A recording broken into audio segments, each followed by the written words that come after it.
Hello, and welcome back to another episode of Lost in the Farmer's Market, where today we're looking at this lovely specimen here.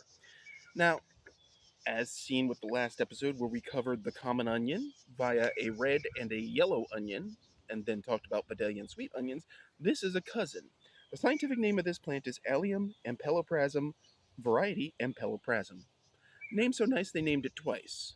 But you're going to see a lot of this when you're talking varieties and subvarieties and subgenus. It happens, especially in the very, very cultivated side of horticulture. What is this plant, you ask? This is elephant garlic. And these are some bulbs that were sitting in storage, and I forgot about them. They're in storage for 2 years, dry storage in a shed.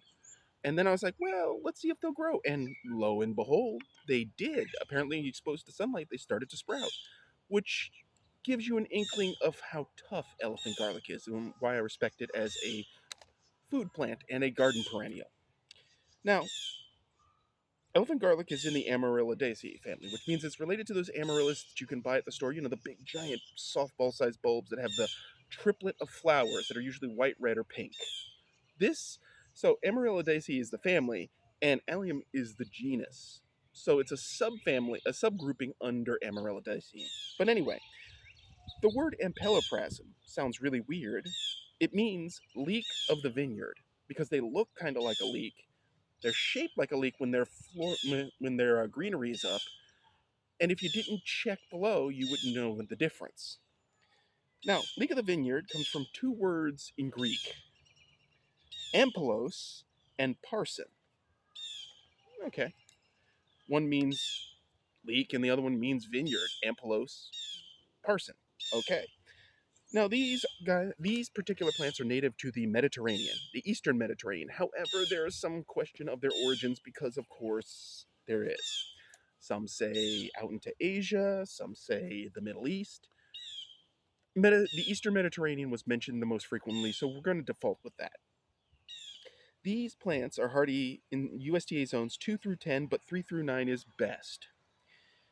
They are considered a biennial, however, nobody seems to have told the elephant garlic that. In field testing I found at the farm, I found that they tend to act like a perennial. And they'll spread and they'll sucker and they'll produce these little tiny cormlets. They're like little tiny bulbs they shed off the basil plate underneath.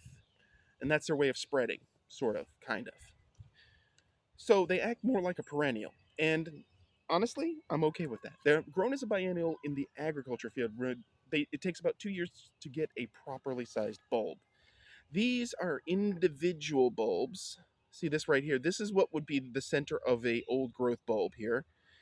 And this is actually two that have split since they've, started to grow. Actually, it might be three in there.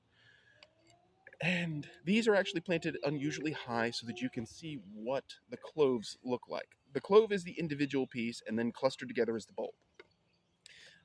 Much like with onions, when you cut these apart, the fleshy layer is essentially a modified leaf. It's the same deal.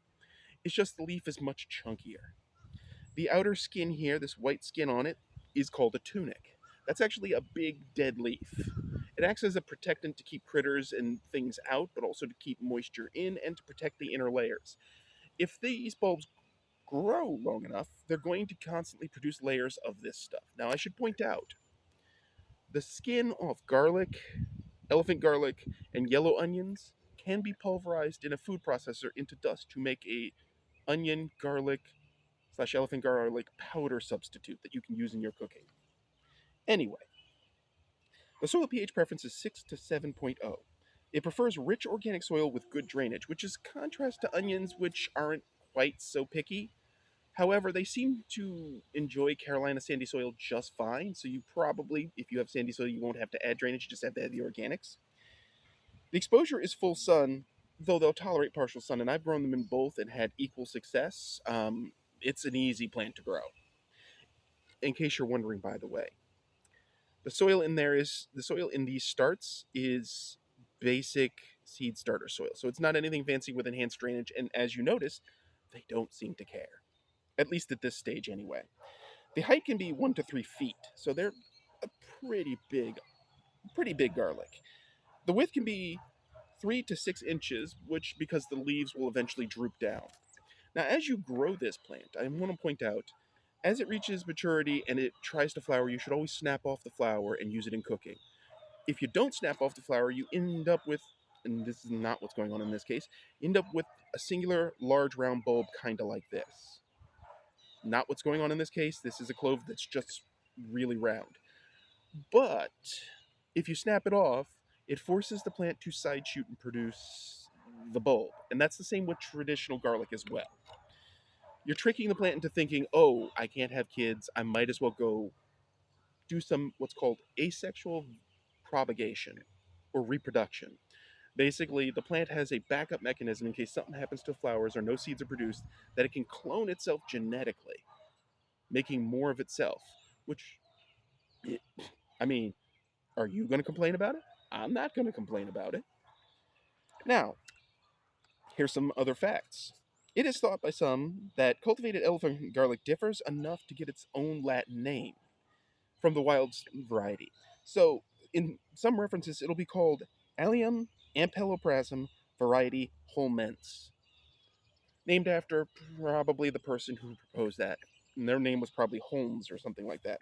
But anyway, yeah. So they think there's enough of a genetic difference. Now, I don't have wild elephant garlic to compare. I just have the for real deal. So, elephant garlic, unlike normal garlic, produces the tear inducing compounds like an onion, which is interesting. Those particular compounds, which I mentioned in the yellow onion episode, if you haven't watched it, go back and watch that because I talk about it in detail, are not the same compounds found in tear gas. They're actually the botanical equivalent designed to stop things from eating the foliage and the bulb. It's a chemical defense, but elephant garlic seems to have them, though I've never encountered them in all my years of cultivating elephant garlic, so maybe I'm doing something very right. Maybe I have a super sweet mutant hybrid. That would be interesting to put Carolina on the map for that. Now, here's the problem with elephant garlic. It requires a bunch of patience. As I've hinted and alluded to before, it takes at least 2 years to produce a full-size bulb. And I want to point out that these things are very strongly rooted. The roots on these guys aren't quite the same as the others. They're not quite so adventitious in that this thing will perennialize and then form colonies. And then after a while, at the center of the colony, the bulbs will rot, and then it'll form a ring colony. So it's an interesting soil building biological plant. So that's kind of cool there. Now, again, it takes 2 years to produce a crop of bulbs, so you have to be really patient. They're a true biennial in that regard. Now, of course, that means you also have to mark where they are. You have to have specific rows for them. You don't want to mix them with traditional garlic because accidents can happen. And if they end up getting buried, their roots are really strong, so you will have to dig them out with a shovel. Trust me, you don't want to have to do that. Anyway, these guys are closely related to leeks, henceforth the ampeloprasum, which, by the way, leeks are Allium ampeloprasum, and then there may be a modifier on there like King Richard for the variety or something like that. Now, they're named, of course, because the full size bulbs kind of resemble an elephant's foot, and yes, I can kind of see that. Nutritionally, though, elephant garlic, per serving size of 50 grams, has 75 calories, 3.2 grams of protein, 16.5 grams of carbs, zero point 0.3 grams of fat, 9 milligrams of sodium, 90 milligrams of calcium, zero point 0.8 milligrams of iron, and 200 milligrams of potassium. Wow. That potassium part caught me off guard, really. I mean, that means we don't need bananas, and since bananas also are radioactive, I'll skip.